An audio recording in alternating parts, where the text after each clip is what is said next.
Did you just get your new Sony A5 or new Sony camera? You're moving from another camera brand and you find the menu system daunting? You love to use a camera, but there's some tediousness that is driving you batty. Well, I have a few tips that I've learned since playing with the A7R5 that I want to share with you today. So we'll get started after the jump.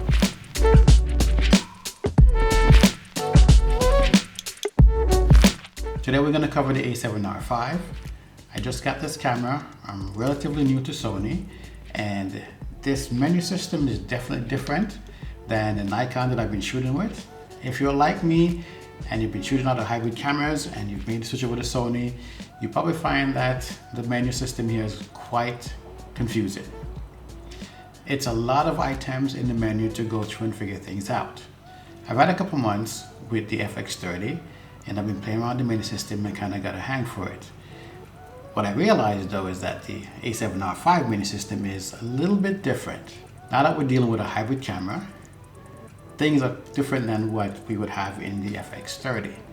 So I had to relearn things, so to speak, but some of it was kind of natural in utilizing the camera itself, because like the power button, for example, if you watch my past video when I talk about knowing things about the FX30, the power button turns on much like the Nikon. It pretty much has buttons on the back that you can program. There's some muscle memory challenges, but yeah. So there's a few things that I wanted to share that I learned about the camera. One being in particular, how to program that button on your G lens so that you can utilize it for different features.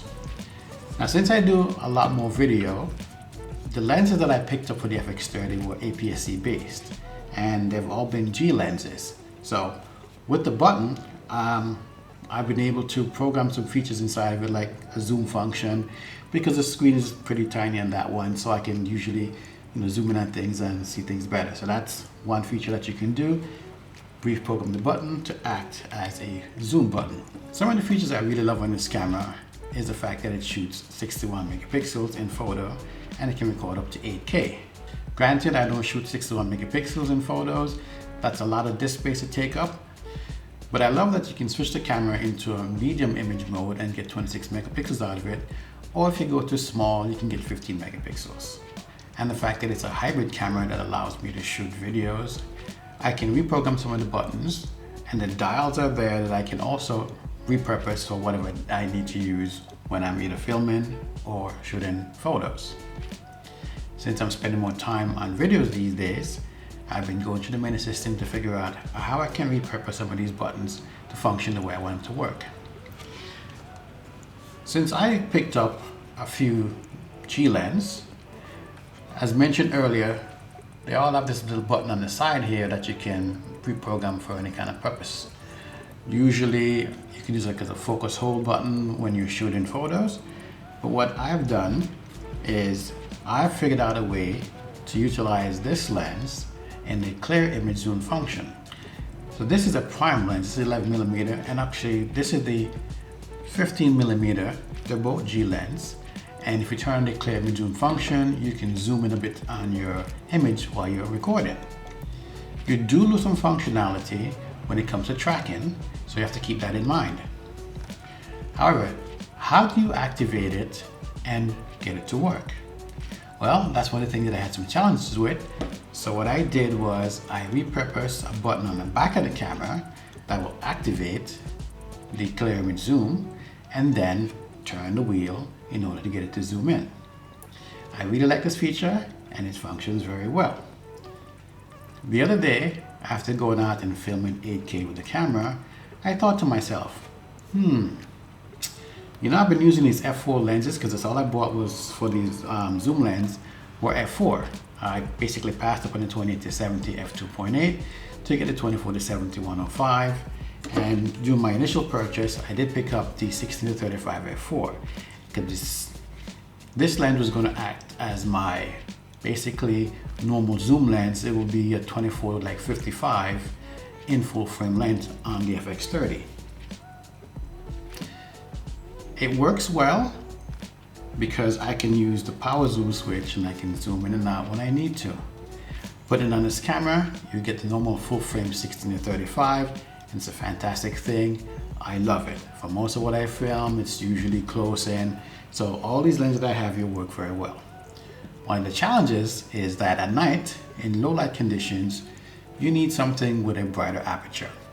For that, I have a 1.8 11mm and I have the 15 1.4. When you put them on the camera, it'll keep dropping the crop sensor mode. There is a setting inside the camera that you can turn on crop sensor mode or turn it off or have it set to auto. In the auto settings, when you put the lens on the camera, it detects as a crop sensor lens and it automatically goes in crop sensor mode. Very useful. However, I decided I wanted to see if I can get 8K video via the APS-C mode.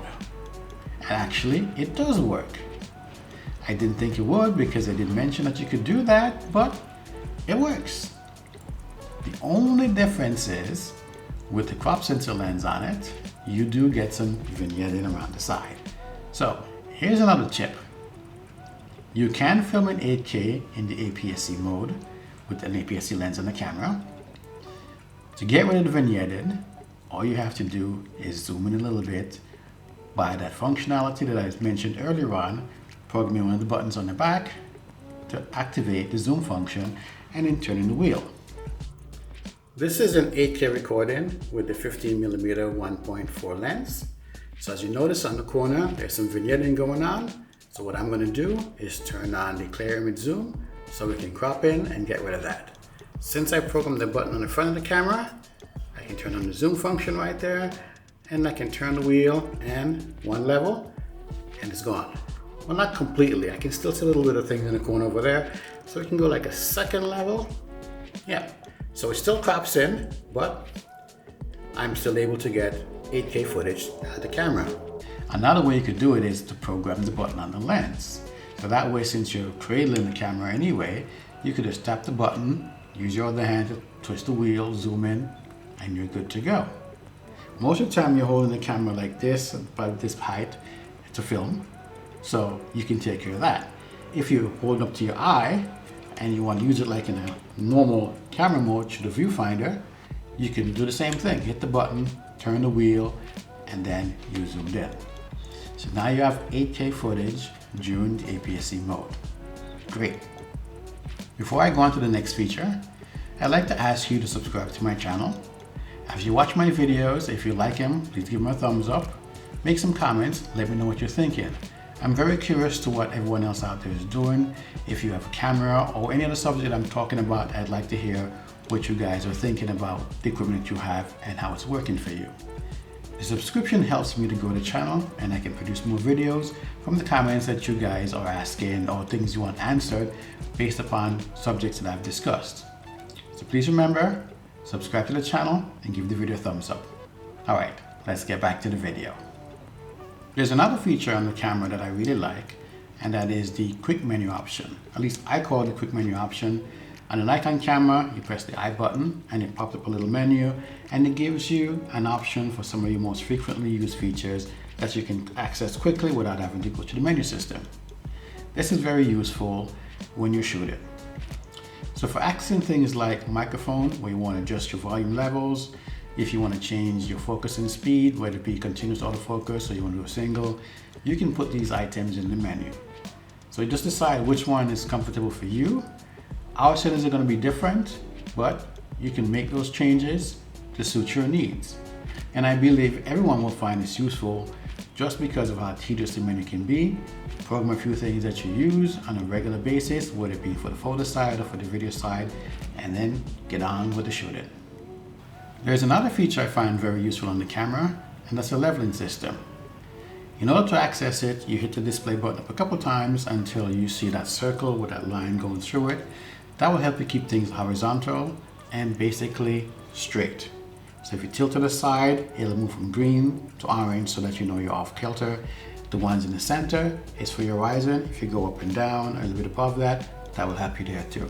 I've used that feature on my Nikon when I'm taking shots on my tripod, so you want to get the horizon straight. But I've also found it useful when I'm hand holding and shooting videos to be able to see that I can keep things steady as I pan around. So that way, trying to keep things on the same plane as you go across. There's a very useful feature that I like on the A7R5 that is actually not on the FX30. It's the power save option. This allows you to set a timer 5, 10 seconds, 20 seconds or longer. So when the camera is not in use, the screen will go off, thus saving power. There's also another option where you can turn on a power save function. If you flip the screen around and close it against the body, it also puts in power save mode. Now, I didn't realize this would work on this camera because I hadn't dealt with the Mini just yet, but I was messing around with the camera, had the screen set to go off in like 10 seconds, it went off. I ran around doing some things, forgot that I didn't turn the camera off. When I came back, I noticed the power switch was in the on setting. Now, I've done this on the FX30 and killed the battery. I was so sure the camera was dead because it's been a couple hours, it's been sitting there. Lo and behold, and I turn it off and turn it back on, yeah, it was working. The battery drained a small amount, I don't remember the exact amount, but it wasn't dead like the FX30 normally does.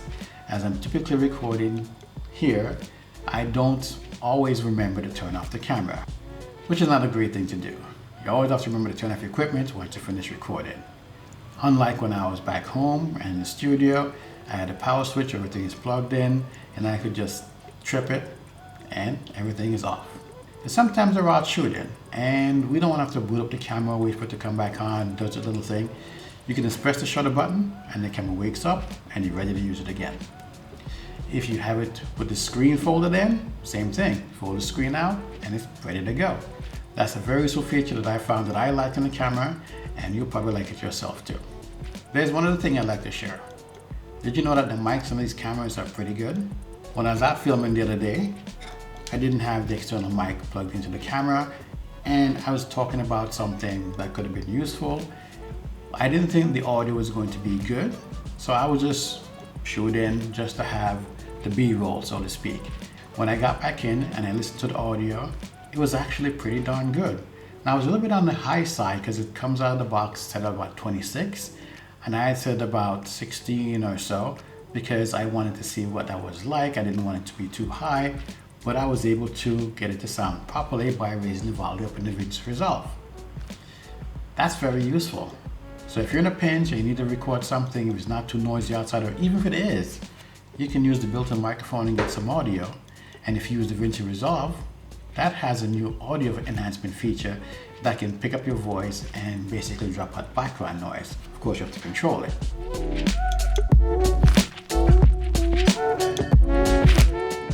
So I've noticed on the Sony cameras, when you're recording, the audio meter is moving, but you don't know whether or not you're peaking or not. You can't tell if it's in the yellow or red area.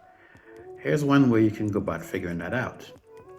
You can hit the menu button and then you go over to the audio setting. And when you get into audio setting, this is where you will set up your levels.